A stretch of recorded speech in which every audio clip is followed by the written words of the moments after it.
Notice how we're cooling the radiator.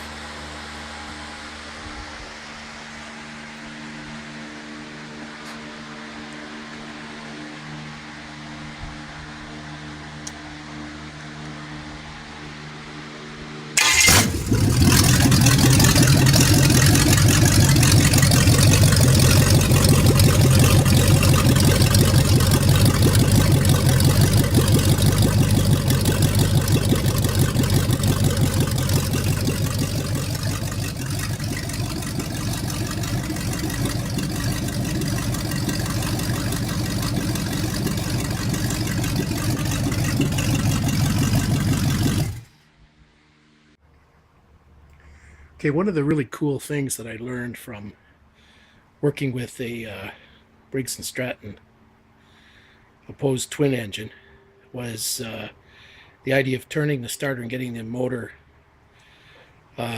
flywheel spinning and then engaging the ignition.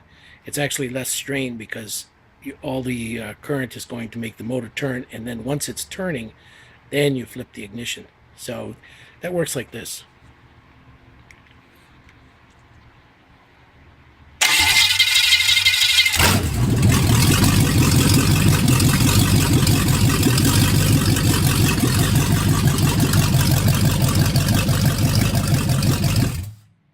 You can see it starts actually fractionally faster, and if the battery is low, for instance, you have enough to start, then once it's spinning, then turn the ignition on and it'll start right away.